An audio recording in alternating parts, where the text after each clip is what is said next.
Já esqueci de entrar, né? Estamos começando aqui, pessoal. Boa noite. Vamos nos achegar, vamos chegando aí.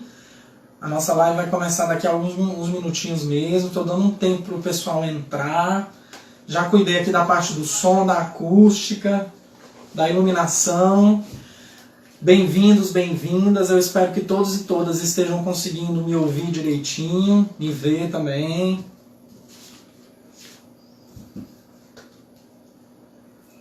E vamos lá, temos algumas coisas para falar aqui hoje. E eu vou seguir um roteiro que eu preparei aqui para ser objetivo, para que a gente não se canse muito e para que no final a gente consiga estabelecer um diálogo. Eu quero deixar espaço para as perguntas. Estou com a minha irmã aqui hoje que está de auxiliar, está de camera girl, está de secretária, para poder fazer os registros, viu? Estamos em isolamento. Eu estou na minha casa, no meu escritório, por isso que eu não estou usando máscara para falar com vocês. Mas lembra, hein? Saindo de casa, use máscara. Não deixe de usar máscara. As pessoas estão chegando.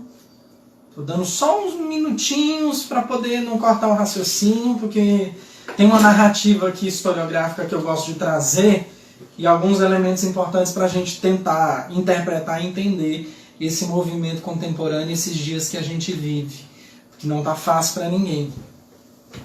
Eu acabei de receber os números aqui do Ministério da Saúde, e estão publicados também no portal G1, sobre os números da pandemia. Eu vou falar para vocês também, mas dentro do contexto daquilo que eu me propus. Então eu quero dar boas-vindas a quem não me conhece ainda, tá? Eu sou o professor Francisco Thiago, da Universidade de Brasília. Eu sou historiador de formação, sou pedagogo, tenho mestrado e doutorado na área de currículo e formação de professores, estou no programa de pós-graduação do mestrado profissional da Universidade de Brasília, na Faculdade de Educação. E para quem eu conheço, eu estou olhando aqui, não vejo muito de longe assim, né? Eu vejo a minha imagem, obviamente, mas eu estou vendo várias pessoas conhecidas, colegas, amigos e amigas, alunas, alunos, ex-alunos, ex-alunas, as minhas orientandas de mestrado, o pessoal que está aí entrando.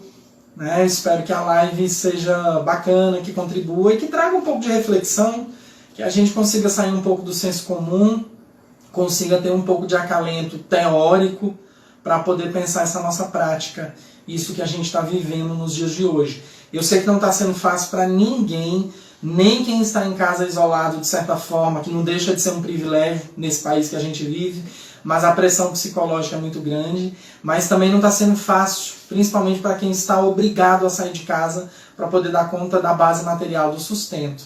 Então, são tempos que a gente nunca viveu, a nossa geração nunca passou por isso. O Brasil nunca viveu uma situação de confinamento por conta de conflito bélico, de guerra, por exemplo. O último conflito bélico que a gente se envolveu foi na Europa, na Itália, na Segunda Guerra Mundial, quando a gente mandou os pracinhas, mas guerra, conflito civil no nosso território a gente não viveu, então nós não temos essa experiência do confinamento. A última pandemia grave, gravíssima que o mundo viveu foi em 1918, com o vírus influenza, a chamada gripe espanhola, não é? Que na verdade não veio da Espanha, a gente sabe disso, passou por lá também. Então são tempos novos, são épocas novas e o mundo nunca mais será o mesmo. A gente tem visto isso na Europa, a gente tem visto isso na Ásia, em Wuhan, na China, onde tudo isso começou, onde esse vírus que comprovadamente surgiu, entre aspas, de maneira natural, não houve criação em laboratório, não tem teoria de conspiração, não existe comunavírus. Há uns 20 dias atrás, o nosso chanceler, o ministro das Relações Exteriores, escreveu um artigo e publicou falando do comunavírus. Então, a gente vive uma era muito estranha em que o nosso debate, o nosso embate, a nossa luta, toda a pressão emocional que a gente tem não é só para suportar o vírus, mas é para suportar a letargia das autoridades, principalmente federais, para dar conta de dar as respostas que a gente precisa num país grande, continental, de imensa desigualdade. Então é em cima desse contexto que a gente vai trazer a nossa discussão. Não é nenhuma novidade para quem me conhece, mas para quem me conhece eu sou curriculista, eu sou especialista em currículo. O que faz um curriculista? Nós discutimos as formas de seleção e organização do conhecimento. Então, quem escolhe, quem seleciona, para quem, por quê. E essa discussão que eu estou trazendo hoje na live, que tem a ver com o contexto atual, pandêmico, de homeschooling, de educação em casa, de pais, mães, avós, tios e parentes tentando educar, e esse educar entre aspas, os filhos em casa, isso tem causado sofrimento. Eu próprio, como pai que tem um pré-adolescente aí de 11 anos que está no 6º ano, eu tenho sofrido para poder dar conta do contexto que é dar aula em casa, ou tentar dar aula em casa. Então nós vamos discutir essas coisas aí, gente. O aluno está perguntando para você deixar o Instagram livre para as pessoas assistirem. Pois é, deixar o Instagram livre. Eu posso fazer isso. Vamos fazer então? É porque o meu era privado, né? Mas eu vou pedir para minha irmã arrumar aqui então, porque aí qualquer um entra sem precisar de autorização. Pera aí, gente. Aguenta aí. Mas aí vai ter que interromper, né? Gente, se eu sair eu vou ter que voltar de novo, vocês vão ter que entrar de novo. Nós vamos ter que deixar assim mesmo. Eu não deixei livre, vamos manter assim. Depois eu vou deixar um tempo o Instagram livre, a live vai ficar registrada, tá bom? Quantas pessoas nós temos aí? 56. Vamos lá, vamos começar. Horário, né? Vamos lá para não cansar ninguém. Pessoal, então olha só. O tema da live: currículo e homeschooling em tempos de pandemia. O que o futuro nos aguarda ou nos reserva? Guardem aí as perguntas, as dúvidas. Eu vou falar o nome de alguns autores, de algumas obras. No final eu vou falar um pouquinho das minhas publicações, estão aqui em mãos. Hoje eu recebi os exemplares do mais novo livro. Tenho que falar isso para vocês. A editora me pede, me dá todo o apoio, as 2 editoras com as quais eu trabalho, né? Então vamos lá. Eu dividi minha fala, gente, em 4 momentos. No primeiro momento eu vou falar de pandemia e política brasileira. Vou fazer um contexto histórico para não fugir das minhas raízes de historiador. Depois eu vou falar dos desafios de educar em casa, relacionado ao campo do currículo. E por fim, como é que serão as nossas vidas com foco na escola, com foco na política curricular depois que a pandemia passar. Nós não sabemos quando, nós não saberemos o dia, né, a data exata, a gente só sabe que a nossa curva de crescimento está enorme, tá? Quero perguntar de novo se o áudio está bom. Vocês estão me ouvindo direitinho? E dizer, gente, também que é um trabalho quase amador, porque a única coisa profissional que eu adquiri aqui foi um tripé para que a imagem não ficasse mexendo. Mas eu vou me aventurar nesse mundo das lives, porque na verdade eu acho que é função, né, de quem pesquisa, de quem estuda, de quem está na universidade, de quem se diz intelectual, dividir o conhecimento, né? Então eu não gosto de sonegar conhecimento para ninguém. Tá bom, gente? E aí no final eu vou abrir para algumas perguntas e alguns diálogos. Estão ouvindo? O pessoal está ouvindo? Respondendo? Vamos lá então. Então olha só, eu vou pedir licença para vocês para ler um trecho de um artigo que eu estou preparando, que vai tratar sobre homeschooling. E foi um pouquinho antes da pandemia que eu comecei a preparar isso, porque impacta diretamente com a política curricular. Eu vou ler só para vocês terem noção de como eu precisei atualizar. Abre aspas. Uma avalanche de decisões compulsórias com total descrédito a cientistas e a instituições de pesquisa e de ensino no Brasil, desde o início do pleito presidencial de 2018, com a atual conjuntura política no governo federal, tem nos provocado a sair de uma suposta zona de conforto e buscar reafirmar as nossas convicções não só acadêmicas, mas sociais. Exercer a cidadania em uma república democrática de representatividade ainda tão frágil e juvenil como a nossa. Mas ainda é o melhor regime político que a gente tem. Por que eu estou abrindo a live agora oficialmente para dizer isso? Porque nós não estamos vivendo situação de normalidade. Eu ouso dizer a vocês que desde 2016, e muita gente vai discordar do termo que eu vou usar, mas eu como historiador eu não tenho como não usar outro termo, desde o golpe civil, político, midiático, que a então presidente eleita Dilma Rousseff sofreu em 2016, nós não vivemos em tempos normais. E aqui eu quero deixar muito bem marcado que a discussão política ela não pode ser dualista, ela não pode ter 2 lados tão somente, não é maniqueísta, e a discussão é muito mais ampla do que o 13, do que o 17, do que o vermelho, do que o verde e amarelo.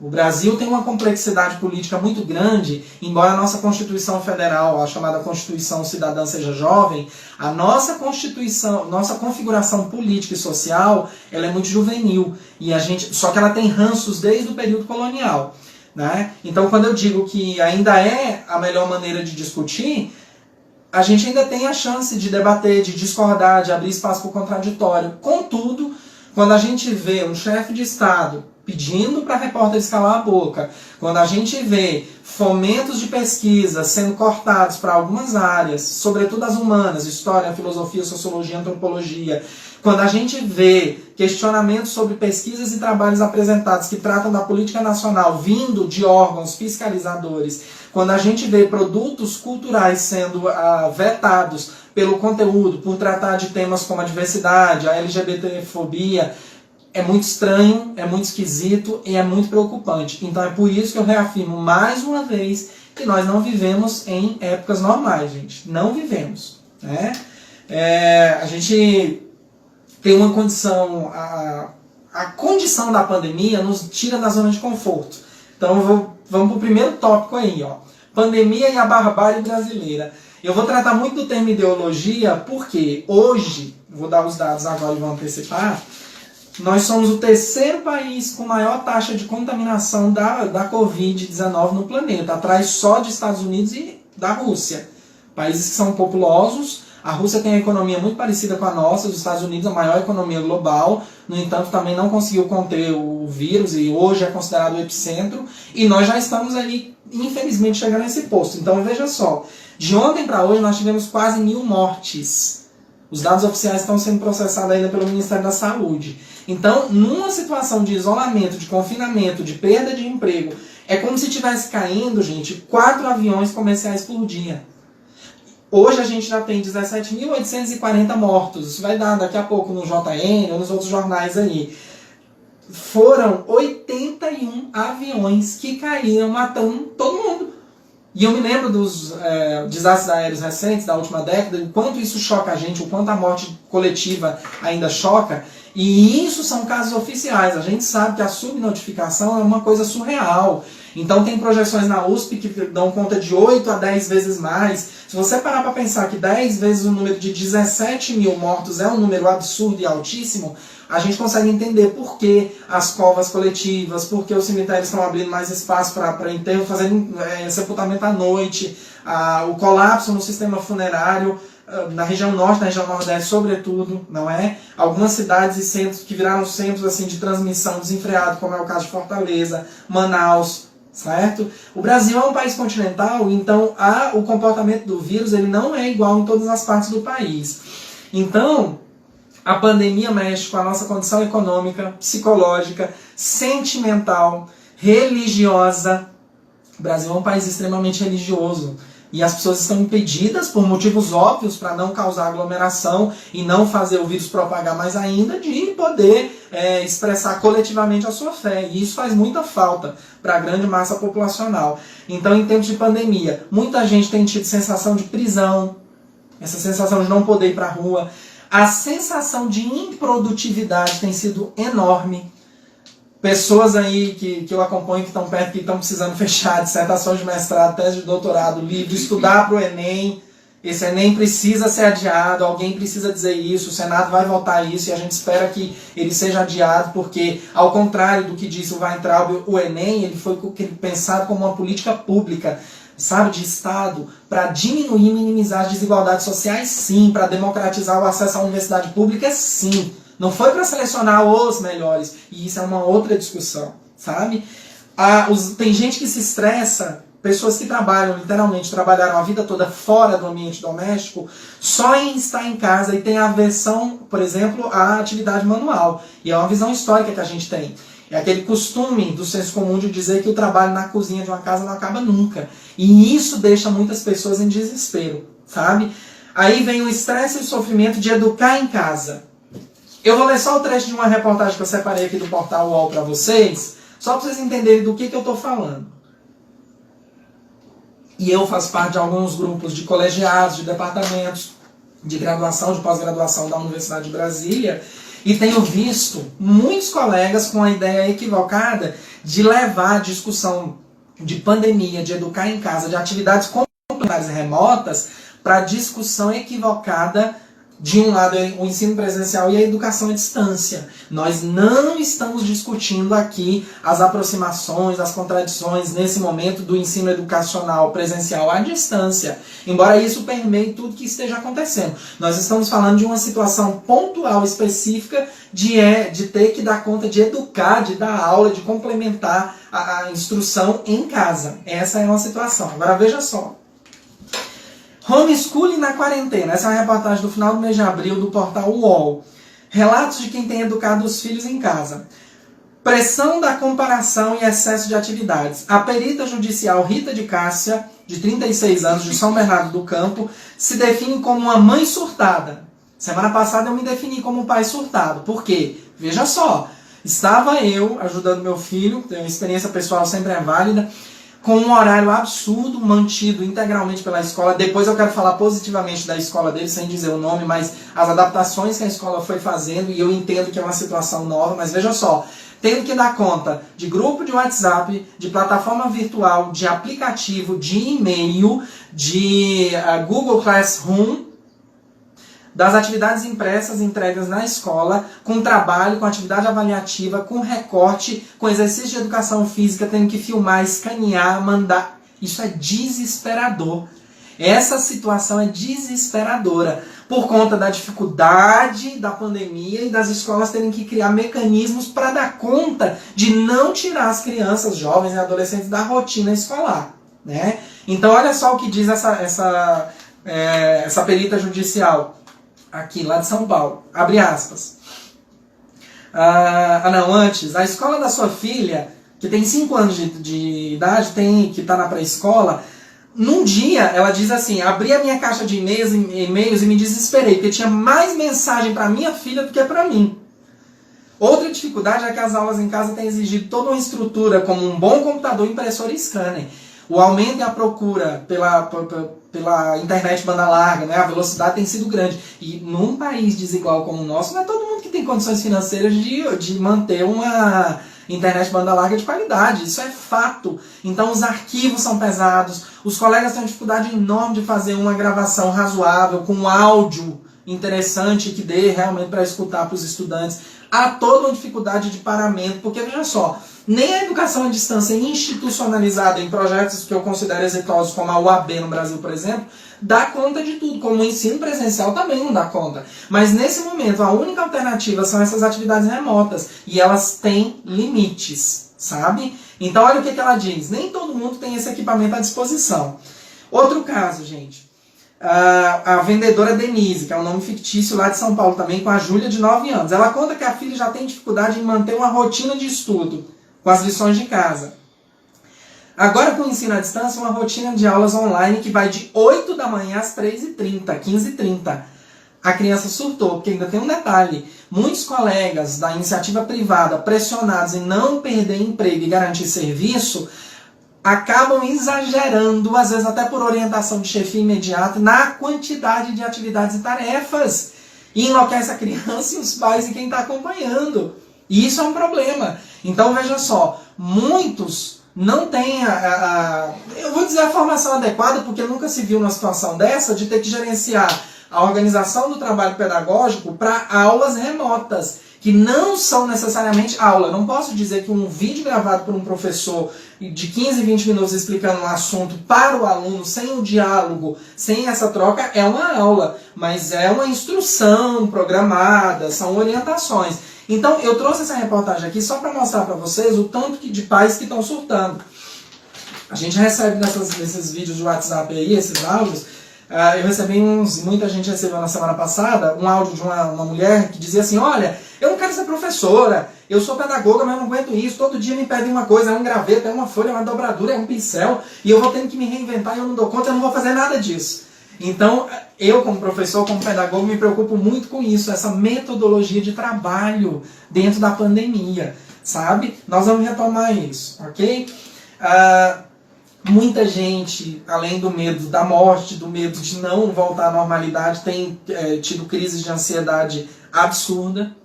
E eu vou dizer para vocês, a sensação de estarmos passageiros, veja só, em um avião com um piloto perverso que beira a psicopatia, cercado de uma tripulação que não tem parte com a vida de nenhum dos passageiros. É assim que a gente vive. Então, ora você escuta o que vem do Planalto, ora você escuta o que vem do Senado, da Câmara, do Ministério da Saúde. Eu nem preciso entrar em detalhes, né? Agora, só para vocês entenderem um pouquinho de política. Precisa ter, porque o vírus, a pandemia, as ações são ações políticas. O discurso de que é preciso despolitizar o momento é um equívoco enorme, sabe? Porque as ações, aquilo que vai ser feito, passam pela discussão política da polis. Então, quem acha que o vírus não passa pela política está muito equivocado. Olha só, desde o Collor de 1992 para cá, nós tivemos quase 20 processos de impeachment na América Latina, incluindo os dois, né, de 92 e de 2016, sem um tanque de guerra na rua. Então a gente tem tido um alinhamento dos chamados grupos conservadores, ou neoconservadores, um avanço neoliberal, um alinhamento neoconservador, uma releitura desse Estado liberal francês. Aí vem uma contribuição minha, que embora seja assim dura de ouvir, mas alguém tem que dizer, é uma releitura do Estado liberal francês, resguardadas as proporções, para não cair no anacronismo, não é? Que é pensar ou comparar um período da história com os olhos de hoje, vice-versa. Mas é uma releitura daquele Estado afrancesado depois da guilhotina, do fim da monarquia, com uma pitada de crueldade e ainda do uso da religião como discurso de ódio. Então, no momento que as pessoas são mais fragilizadas, a religião ainda é usada como discurso de ódio e institucionalizada na nossa política, né? E nós não podemos confundir, gente, perversidade com insanidade. O que foi a entrevista ou a não entrevista da secretária especial de cultura, Regina Duarte, a ex-queridinha do Brasil, ou quase nunca queridinha do Brasil. O que foi a reportagem ou a entrevista concedida pelo Weintraub à jornalista Mona Lisa Perrone na CNN. Gente, é a materialização de uma grosseria, de uma postura ignóbia, de um ministro da educação que não tem um pingo de educação, sabe? Que destratou publicamente a âncora que estava fazendo a entrevista. E o pior de tudo é que nós temos visto sucessivos desrespeito à imprensa, né, e o uso ideologizado dessa imprensa. Então, a gente precisa pensar essa pandemia para além do dualismo partidário, vermelho, verde, amarelo, não é? E tentar entender que geração é essa que eu chamo, eu e alguns historiadores, de geração Danoninho. Essa geração Danoninho, que não viveu a supra-inflação do fim da ditadura, do início da redemocratização dos anos 90, que não teve que dormir em fila de frigorífico para poder comprar carne, miúdos de frango para comer, enfim. Esse movimento de geração Danoninho, que só conheceu a realidade do Brasil no governo petista, e que viu todos aqueles casos de corrupção, de lavagem de dinheiro, porque eu não tenho como não dizer que não houve, porque houve, né? Claro, houve um uso ideológico do meio jurídico e político, a gente não tem dúvidas disso, mas essa geração que deu origem ao MBL, que é o Movimento Brasil Livre, a Escola Sem Partido, foi um movimento de pessoas que ou têm a memória curta ou realmente são perversos, né? Quem é o Jair Messias Bolsonaro? Ligado ao Olavo de Carvalho, a Damares, a Regina Duarte, ao Weintraub, ao Guedes, a esse novo ministro da Justiça que classificou o André Mendonça, que substituiu o Moro, né? E classificou o Bolsonaro como sendo um paladino da Justiça, como um messias. Quem é que configura esse gabinete do ódio? Que é Ernesto Araújo? Então, gente, a gente tem notado, e a história mostrou isso, a história brasileira, que num período, em média, de a cada 30 anos, surge sempre um político populista, quando não bizarro, com esse ar salvacionista, para poder dizer que vai varrer a política, a corrupção. A gente teve lá o Jânio Quadros, o Varre, Vassourinha, nós tivemos o Collor com a caça dos Marajás, né?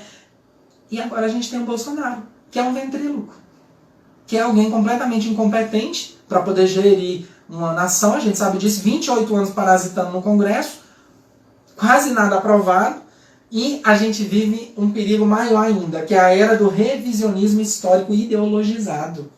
Exemplo, comemorar o dia da ditadura militar. Receber heróis de guerra na Praça dos Três Poderes, considerados heróis de guerra, torturadores. É esse o período que a gente vive. E vai ficar difícil dar aula de história depois de 2020, sobretudo.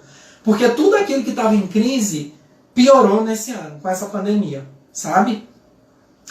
Gente, eu quero saber se está tudo bem, se está tudo tranquilo, se vocês estão acompanhando o raciocínio, que eu ainda estou no primeiro ponto, que é essa contextualização, né? Vou tomar uma aguinha aqui na minha xícara.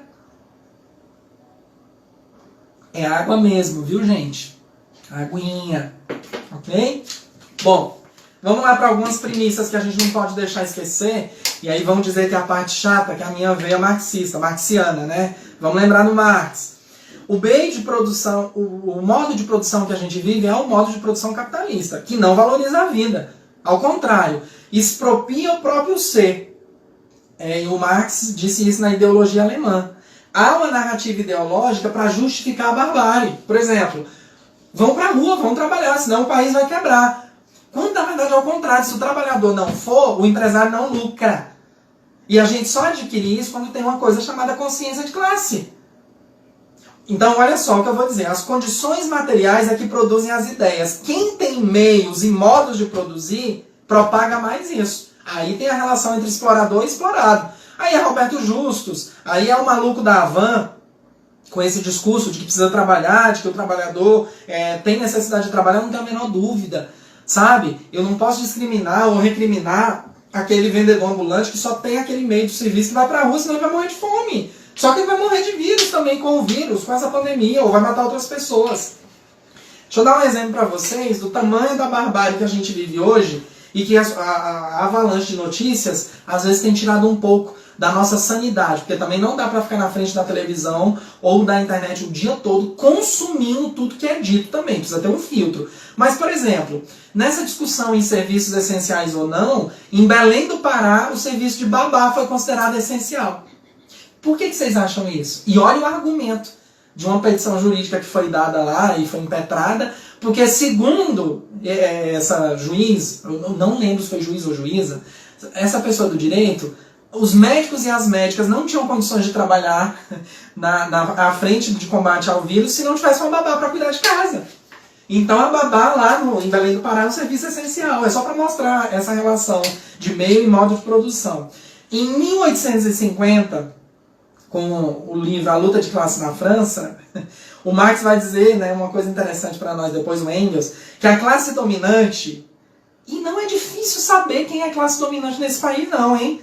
Ela é ideóloga de conceitos para se garantir um poder. Não é só pela força econômica. A força econômica produz e propaga mais ainda isso. Então quem tem grana, quem está no poder, tem a política, tem a cultura, tem a filosofia e tem a religião. Produz uma narrativa para que todo mundo possa acreditar nela. Então essa visão salvacionista. Quando o trabalhador deixa de ser explorado e não tem acúmulo de riquezas, aí a gente começa a adquirir consciência de classe. Como é que a gente consegue isso? Primeiro, tomando consciência de que isso que acontece, de que a base do modo de produção ainda capitalista, que é o que a gente vive, é ainda a exploração do trabalho manual. A gente oferece a mão de obra, essa mão de obra é paga por um valor absurdamente pequeno e a nossa base material vai sendo fragilizada e vai ficando muito pouca, sabe? Agora, ainda tem um detalhe. Esses ideólogos da classe dominante, e para ser ideólogo tem que ser intelectual. Eu não coloco nem o Olavo de Carvalho nessa cabeçada aí não, viu? Aquilo ali é uma outra criatura surreal, que precisa ser discutida à parte. Mas quem é ideólogo da classe dominante não suporta a história, enquanto ciência. Como não suportaram a história, quando a história disse ao final da Revolução Francesa, no século XVIII, que a burguesia, os novos ricos da época que lideraram o movimento francês, depois se tornaram conservadores dos seus direitos. Derrubaram a monarquia, usaram o povão a seu favor, mas na hora de dividir o poder não quiseram. Então, quando a gente diz que a elite brasileira, latino-americana, enfim, do mundo não suporta a história, só resta um caminho para eles, decretar o fim da história. É tirar a história, a filosofia da base nacional comum, ou minimizar isso. É não fomentar a pesquisa no CNPq, na CAPES. Né? O Eric Hobsbawm vai falar isso no livro A Era das Revoluções. Então, se a história está dizendo que eu sou perverso, que eu sou cruel, que eu exploro o trabalhador, eu tenho que negar a existência dessa ciência. Então isso é muito grave. Então, gente, esse foi o primeiro ponto da live. Tem uma pergunta? Vamos lá. por sua vivência na Secretaria de Educação e Sala de Aula, temática de pesquisa como cientista bastante pertinente ao espaço escolar e agora como docente da UNB, recebendo na graduação e pós-professores e professora. Te pergunto, houve convite para que você participe das discussões quanto sobre a reorganização do currículo escolar após a pandemia? Ah, tá. Quem fez essa pergunta? Foi a Vilma. Vilma. Então, Vilma fez uma pergunta, né? Eu tenho experiência na educação básica de mais de 17 anos. Eu fiz o curso normal, depois eu fiz o curso de pedagogia, história, pós-lato sensu, mestrado, doutorado na área de currículo. Eu pesquiso currículo há mais de 10 anos. A UNB tem um grupo de trabalho ainda nas instâncias administrativas que tem passado pelo nosso colegiado uma discussão inicial de volta aos trabalhos, mas somente no âmbito administrativo de segurança individual, sabe? Pensar na limpeza, no álcool gel, na máscara. Agora, com relação à parte pedagógica curricular, eu não recebi nenhum convite ainda. E isso ainda não foi dito. O único movimento que eu percebi, e aí eu me vi no olho do furacão, Vilma e demais, foram colegas entusiastas de uma educação à distância precária. Eu não estou falando que ela é precária. Eu estou dizendo que alguns a colocam como precária, querendo substituir automaticamente o ensino presencial, que nós tínhamos e está suspenso, por uma educação, como é que eu vou dizer, improvisada. Nós temos alunos no curso de pedagogia, por exemplo, que mal tem um celular com uma banda larga que preste. Então, os meios de acesso para a educação à distância, hoje atuais, dentro da Universidade de Brasília, sobretudo no curso de pedagogia, são precários. Então, muitos alunos iam ficar de fora. E a universidade, quando se reuniu no seu conselho maior e decidiu pela suspensão das aulas, levou isso em consideração. Agora, eu tenho uma ampla maioria de colegas que discorda disso, que diz que nós estamos perdendo tempo em não usar as plataformas que temos para poder dar conta do semestre. É preciso lembrar que a UNB e outras universidades aí, nós já tivemos greve de mais de 100 dias e conseguimos dar conta desse movimento. O que eu estou querendo dizer com isso é que uma hora essa pandemia vai acabar. Os números estão aí, tem algumas projeções, embora a gente pareça que esteja fora de controle, eu quero acreditar que não está totalmente isso, nós vamos ter que retomar. E na parte final da minha fala, Vilma e demais, eu vou falar disso, como vai ser essa retomada, tá bom? Vamos lá então. Então, gente, falei do ponto 1, bem-vindo quem chegou agora, quem está chegando, estamos aqui falando desde 7h05, 7h10. O meu ponto 1 foi sobre contextualização política em tempos de pandemia, tá bom? E agora eu vou falar de educação em homeschooling. Veja só, existe uma indústria educacional propagandista, desde a época da escola de Frankfurt, dentro da teoria crítica, que tem outra pergunta, guarda aí um pouquinho, que fala da necessidade da escolarização. Eu estou lendo um autor, John Taylor Gatto. Tá? O Gatto é um professor renomado nos Estados Unidos, que trabalhou mais de 30 anos na rede pública dos Estados Unidos, mas que é contra a escola. Ele defende a educação em casa. E ele vai dizer que existe uma diferença enorme entre escolarização e educação. E eu concordo com ele em parte. Mas por que eu estou dizendo isso? Existe um movimento muito forte no Brasil nos últimos anos que eu digo nos últimos 5 anos, em defesa pelo fim da escola pública, o aumento da iniciativa privada e a educação em casa. Menos verba para o que é público e mais verba para o que é privado. Ou a inserção de um gerente que vem de uma origem privada para gerenciar o que é público. Por que eu fui falar da escola de Frankfurt, da teoria crítica? Porque os frankfurtianos, Adorno, Marcuse, Horkheim, eles vão dizer, na maioria judeus alemãos, tentando entender o marxismo depois do nazismo, por que quem tem meio de produção, modo de produção, grana, bem material, determina, por exemplo, qual é o canal que deve ser assistido, qual é o livro que tem que ser lido, qual é a roupa que tem sido usada e qual é a escola ideal para os nossos filhos. Porque normalmente quem gerencia a política pública para a educação no Brasil não consome o que está na rede pública. Só quando vai para a universidade pública. E é uma contradição enorme.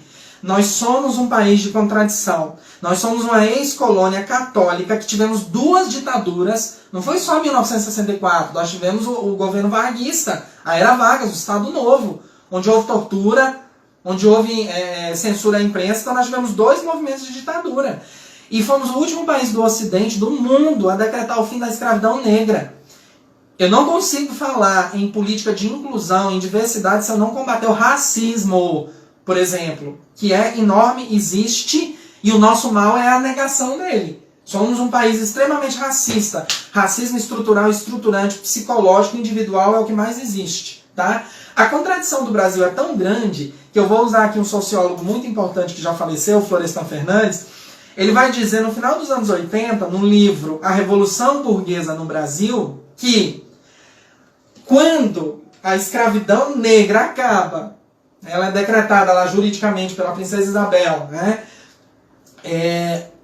O industrial ou aspirante a industrial do Vale do Café de São Paulo queria uma pseudo-revolução industrial brasileira no Sudeste. Só que ele, aos moldes da Inglaterra. Só que ele não queria abrir mão da mão de obra negra. Então, olha a contradição.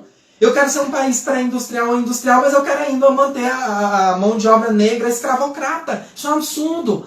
Porque a própria base do modo de produção capitalista é que o trabalhador seja livre, entre aspas, que tenha um salário suficiente para ele se endividar e que ele consiga ir sobrevivendo, vendendo a sua força de trabalho para pagar as dívidas e tentar sobreviver. Mas nem isso aqui no Brasil a gente tinha. A gente tinha uma elite colonial cafeeira, cafeicultora ali de Minas e São Paulo, que queria ser industrial, mas não queria abrir mão da mão de obra negra. E é por isso que eu digo, né? Eu tenho minha especialização lato sensu, gente, em História e Cultura Africana e Afro-Brasileira. Hoje, 2020, fica difícil ainda discutir racismo com alguém que nunca concordou nem com a Lei Áurea, só para vocês terem uma ideia. E eu sei dos impactos inteiros da Lei Áurea e de como ela foi importante, mas não foi tudo. Porque não houve uma política de Estado, uma política que de fato aproveitasse a mão de obra extremamente qualificada da maioria dos negros. E por que eu estou dizendo isso? Porque no Brasil, pela pandemia, hoje pela Covid, morrem mais jovens negros, mulheres negras. E isso tem explicação. Isso tem explicação histórica. Então, nós somos uma das 10 economias mais importantes do mundo, mas não somos o 6º país mais desigual. Isso, a pandemia escancara isso, sabe? Então, essa escola pública, e o que eu vou falar aqui é muito grave, tá? A escola pública compensatória, que foi pensada para fracassar e gerar trabalhadores amorfos, sem formas e úteis, de preferência passivos, a exploração que ainda fazem propaganda no modo de produção capitalista e se convencem de que está tudo bem. Olha o que eu vou dizer. Você tem uma escola brasileira que foi pensada para fracassar, de gente que tem a sensação de que está recebendo um produto de qualidade. E calma, não estou generalizando. Temos escolas e sistemas públicos de ensino que dão de 10-0 no ensino privado. Porque muita gente ainda discute a educação brasileira nesse movimento dual, público e privado. A discussão ela é muito mais ampla. Mas o que eu estou querendo dizer é que se sente feliz porque naquele dia não faltou nenhum professor e está tudo ótimo, nenhum professor se ausentou. Está feliz porque tem um livro de 5 anos que não vai ser, que já foi usado por muita gente, mas pelo menos ele tem um livro. Tem escola que não tem nem livro. Então a gente vive sim uma crise escolar, mas a gente também precisa viver e fomentar uma esperança. Eu preciso acreditar numa utopia, mas não é uma utopia que não seja atingível, é uma utopia possível. Primeiro passo para que isso aconteça é tomar consciência disso que eu estou falando. Consciência da nossa história política, da nossa história social, da nossa história cultural e saber que nós somos sim um país desigual e que tem uma escola pública que ainda é pensada para a classe trabalhadora para não gerar sujeitos emancipados. E isso é um discurso que parece que está batido, mas não é. Veja só. Ainda tem que aguentar gente concentrando esforços contra o que eu vou dizer agora, abre aspas, ideologia de gênero. Na semana passada, o Messias, Bolsonaro, ele quase enviou uma PL para o Congresso para poder acabar de tirar de vez esse estudo de gênero dentro da BNCC. Já queria mexer de novo na BNCC. Então isso é um absurdo, não dá para entrar aqui nessa questão da discussão de uma coisa que não existe, que é a ideologia de gênero. A propaganda de que existe é que é perversa. A gente tem a lei do livre mercado, né, a educação como mercadoria, isso começou no período do Collor. Né? Agora veja só, uma PL do Executivo, a PL 2401 do ano passado, que o presidente falou na sexta-feira passada que vai sancionar nos próximos dias, é a PL que regulamenta a homeschooling no Brasil. E por que eu digo que a gente tem que tomar cuidado com as ações que a gente realiza e o esforço hercúleo de todo dia para dar conta de dar aula em casa? Porque os resultados desse dar aula em casa vão servir de argumentos depois para esses entusiastas da homeschooling. No Brasil existe uma associação chamada ANED, que é a Associação Nacional de Educação Domiciliar, que é muito parecido com aquele movimento maluco do Escola Sem Partido. Então, tentar forçar uma situação quase normal, ainda que sob o discurso de complementar os estudos, pode gerar argumentos perigosos para o futuro. E é isso que a gente tem visto. Então a minha fala do homeschooling na pandemia é isso, cuidado, a gente não pode dizer que está fazendo homeschooling não. Ah, mas nós estamos estudando em casa? Nós estamos tentando realizar atividades, tarefas complementares que deverão ser retomadas quando começarmos. Isso na educação básica, a educação superior é um outro universo. E aí é um posicionamento de cada universidade, de cada região, de suspender ou de manter as atividades remotas. Tem uma pergunta? Sim, fala aí. É a pergunta do Everton.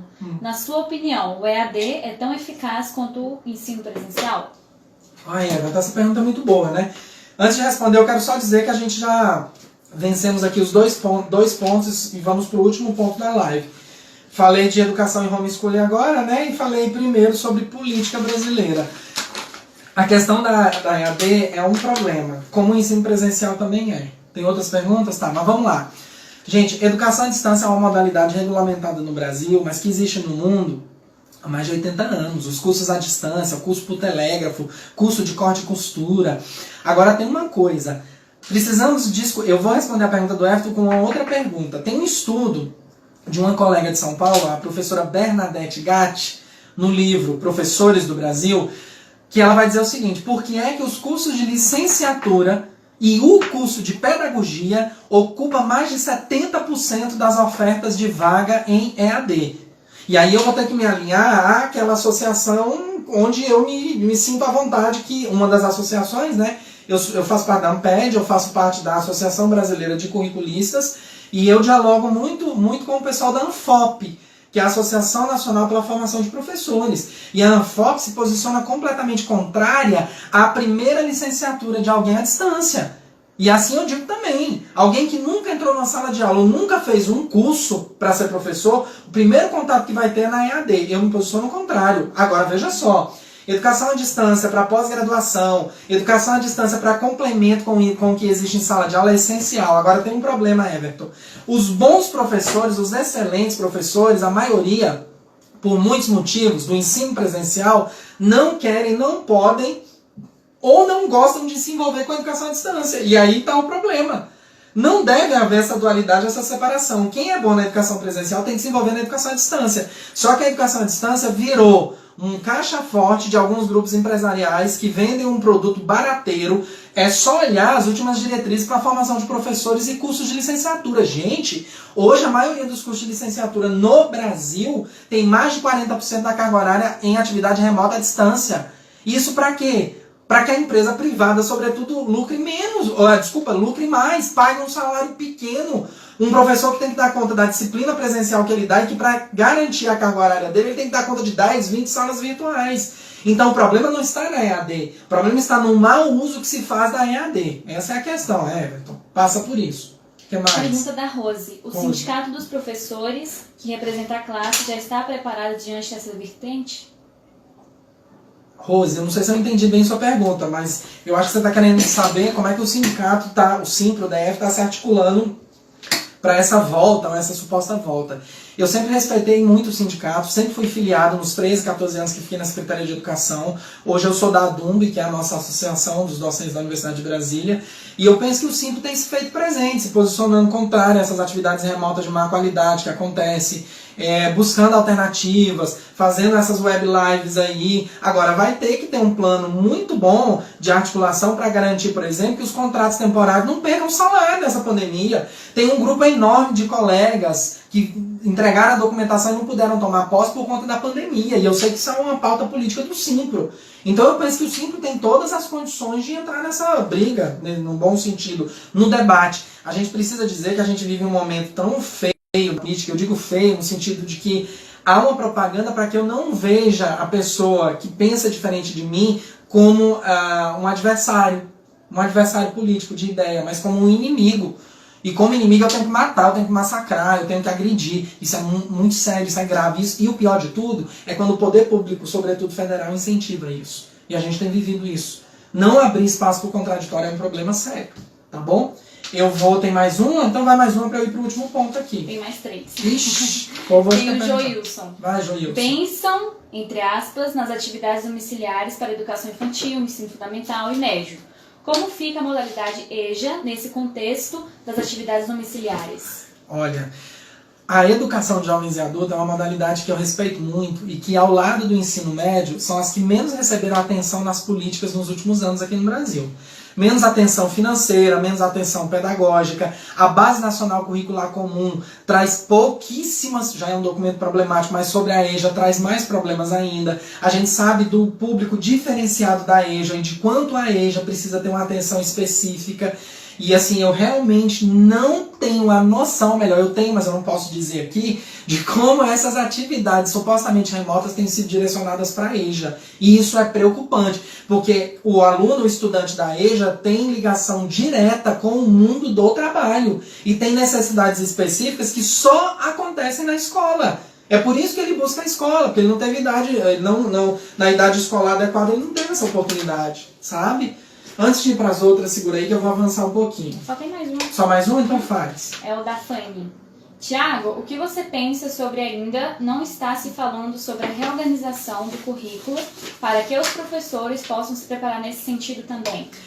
Fanny, minha amiga, que eu conheço bem. Essa sua pergunta eu vou responder no final, porque já está escrito aqui, eu já preparei, depois eu vou soltar em forma de texto aí, tá? Não se preocupe não. Mas é uma preocupação central porque eu sei que você estudou o currículo também. Vamos lá então, gente. Ponto 1 da live eu já tratei, que foi o contexto político e histórico da pandemia, do Brasil, enfim, as raízes da nossa política. Ponto 2, educação e homeschooling. E o ponto 3 agora, política curricular hoje e no futuro pandemia. Primeira coisa, precisamos analisar as realidades educacionais que são diferentes no Brasil, nos estados, nas unidades da federação, no Distrito Federal.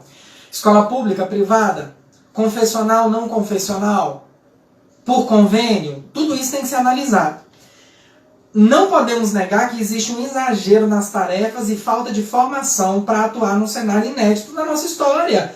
Vou voltar na experiência da escola do meu filho. Eles reduziram o horário para as atividades remotas e eu achei muito bacana. Porque ao invés de se preocupar com... Ele está no 6º ano, né? Antiga 5ª série.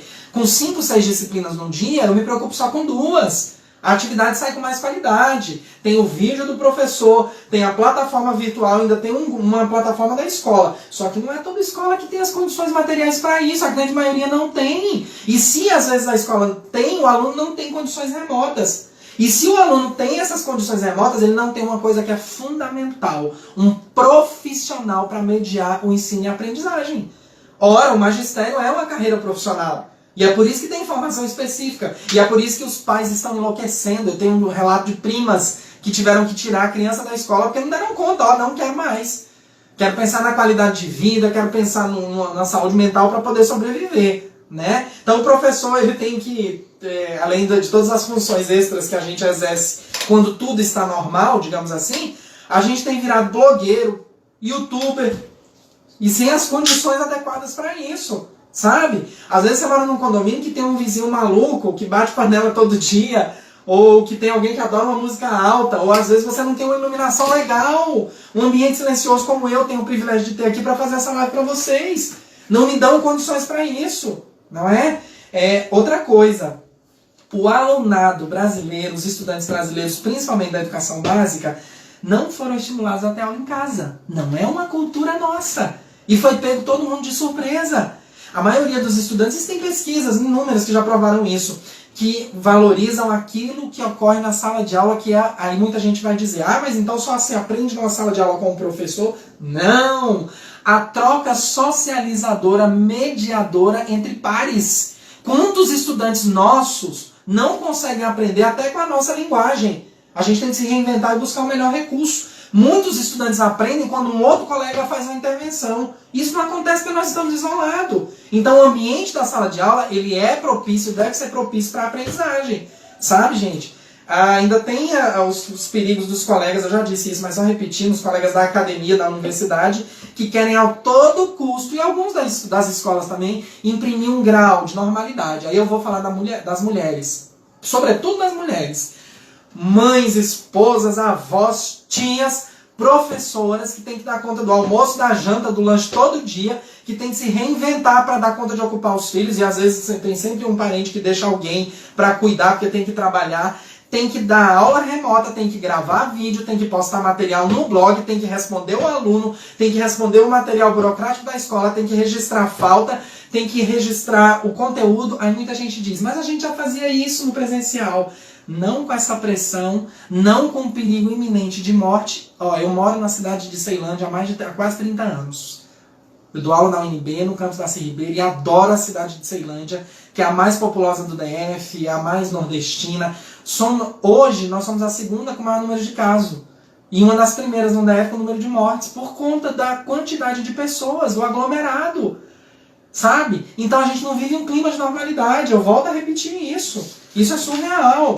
Agora, é preciso equilibrar o que ocorria na forma presencial, o que nós temos disponível, TV, plataforma, blogs, e-mails e grupos de zap. Veja só, tem professor que dava aula 2 vezes na semana, 2 horas de aula, por exemplo, uma aula de filosofia na segunda e na sexta, que nesse movimento de atividade remota, em uma semana ele passa conteúdo de um mês. É um texto, é um fichamento, é um livro, é um vídeo para assistir, é uma paródia para fazer, é um exercício de reflexão que tem que fazer, tem que escanear e mandar em uma semana. E se você não fizer, acumula e na outra semana começa tudo de novo. Então existe uma birutice colocada nisso tudo aí para que a gente dê conta de trazer uma normalidade que não existe mais. E ó, cuidado com os oportunistas e entusiastas da precarização da escola pública brasileira. E tem um monte de gente de olho nisso. Ó, vocês deram conta de fazer o trabalho remoto, então as reuniões não precisam ser mais presencial, as aulas nem todas, vamos fazer 15 dias presencial, 15 dias fora, mesmo depois que a pandemia acabar, não é? Cuidado também, gente, para não entrar em parafuso e compactuar com os discursos de ódio e do fracasso da escola pública. A escola brasileira pública não fracassou. Eu sou aluno, fui aluno de escola pública, estou aqui, tem muita gente que passou pela escola pública e a escola pública brasileira tem muito a contribuir, muito demais, eu acredito muito nisso. Agora, falando do campo político, que eu considero o mais complexo nisso tudo, para mexer com isso aí, que é o currículo. Currículo é a forma de organizar o conhecimento. Currículo tem a ver com poder, com ideologia, é espaço de disputa, de fé, de cultura. Então imagine que a disputa para fazer um currículo antes da pandemia era muito grande. A minha matéria é mais importante, tem que ter mais conteúdo, mais carga horária e mais projeto. Vocês imaginem agora, eu vou falar da educação básica, um ano letivo que provavelmente vai ter que acontecer de julho, agosto até janeiro ou fevereiro do ano que vem.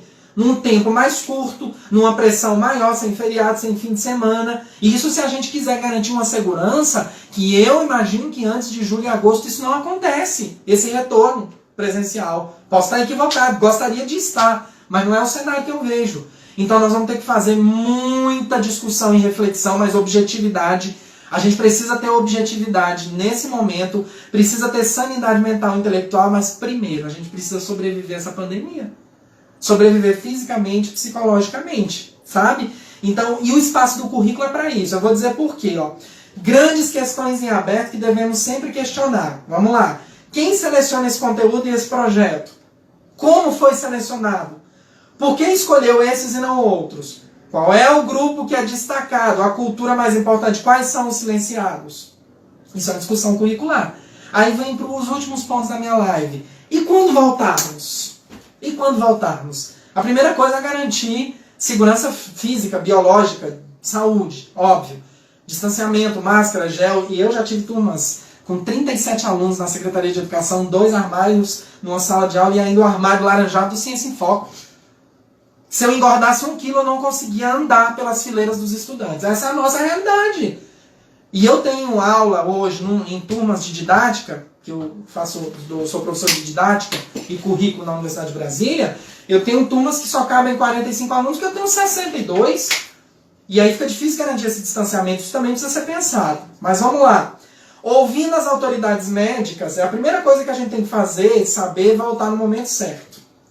Se vai ser com menos dias de aula, com revezamento, com complemento EAD, cada instituição tem que pensar a sua realidade, se é pública, privada, rural ou urbana. Esses são os 2 pontos, né? Então, primeiro é garantir a saúde. Depois é a realidade de cada escola. Depois, precisamos de um esforço coletivo e solidário para adaptar o que eu chamo de OTP. Organização do Trabalho Pedagógico, porque ela vai ter que ser adaptada. E adaptada não é diminuída. É ela ser otimizada e ser inteligente. O que é OTP? Currículo, didática, avaliação. O que ensinar, a metodologia ou as metodologias para ensinar e as formas de avaliar. E isso tudo vai ter que ser repensado. Então a escola pública, privada, confessional, não confessional, rural e urbana, ela vai ter que ser modificada, ela vai ter que ser repensada. Não é só porque o ano letivo ou o semestre letivo, no caso do ensino de nível superior, que vai ser em tempo curto. Eu estou querendo dizer que depois dessa pandemia, as nossas formas de ensinar elas vão ter que ser repensadas. Como a educação sempre se refez, sabe?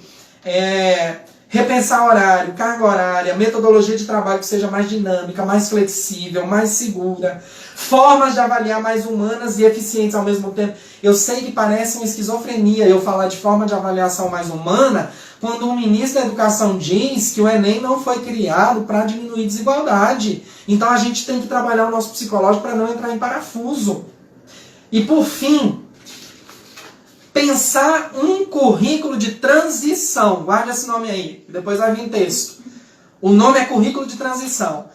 Antes de eu falar aqui dos pontos, são 8 pontos do currículo de transição. Perguntas. São várias. São várias? Então vamos lá, objetivamente. Denka Liz perguntou pra você.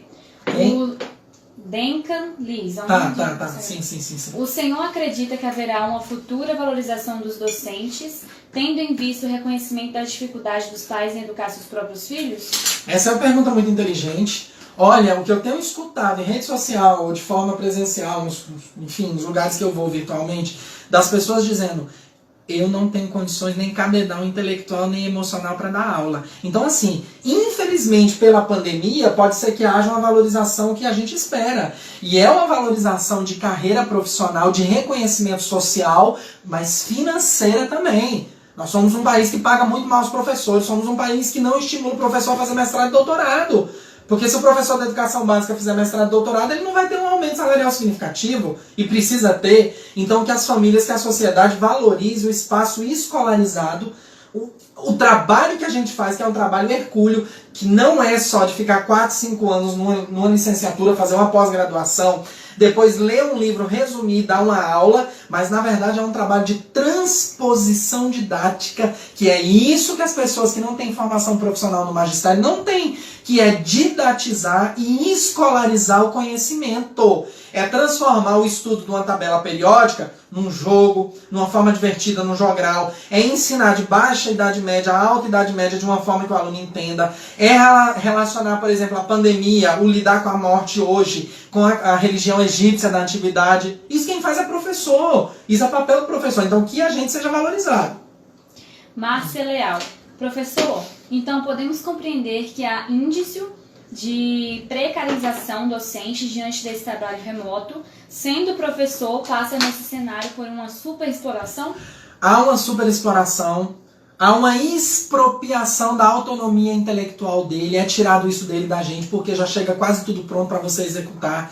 As condições de trabalho são péssimas, você tem que dar conta dos seus e dos outros, eu não tenho a menor dúvida disso. Se a precarização já existia antes, nessa situação está maior ainda. Não é todo mundo que tem condições de arcar com a terapia. Porque todo mundo precisa fazer terapia. E muitas vezes a terapia da pessoa é na fé e a pessoa está impedida até de coletivizar esses seus problemas espirituais, enfim, psicológicos. Então até isso é problemático. Quantos professores do Brasil têm condições de ter um plano de saúde ou se aventuram a ter que usar o nosso SUS, que ainda bem é um dos melhores do mundo, apesar de tudo?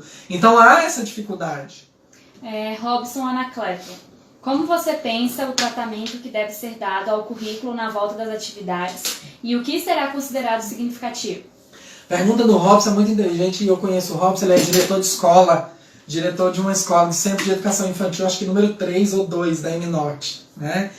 Robson, essa é uma pergunta que eu vou responder agora, que se aproxima da pergunta da Fire. Como é que vai ser o currículo agora? Como é que nós vamos lidar com isso? Tem mais alguma pergunta? Sim, tem da Mirtes. Faz. Após pandemia, o que deve mudar na formação do professor? Essa é uma pergunta muito boa, viu, Mirtes? Primeira coisa, formação inicial e continuada. Nós precisamos ter acesso e domínio às novas tecnologias da informação e da comunicação. E assumir que nós não damos conta disso não é dizer que eu quero trocar o ensino presencial pela distância. Quer dizer que eu quero estar antenado e eu quero otimizar, eu quero colocar whey, proteína naquilo que eu já sei, para eu me aproximar do meu aluno.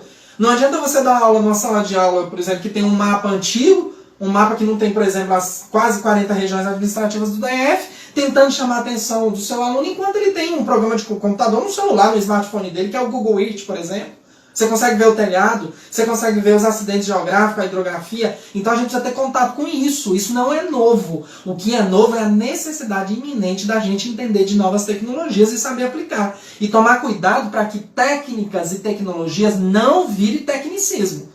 A gente não quer o retorno desse tecnicismo. Já imaginou um país de gente maluca que defende o fim de uma suposta ideologia de gênero, que diz que Darwin não tem que ser pensado para a criação humana, mas somente o criacionismo, que a Terra é plana e que o bom professor é aquele que enche de exercício o quadro do aluno.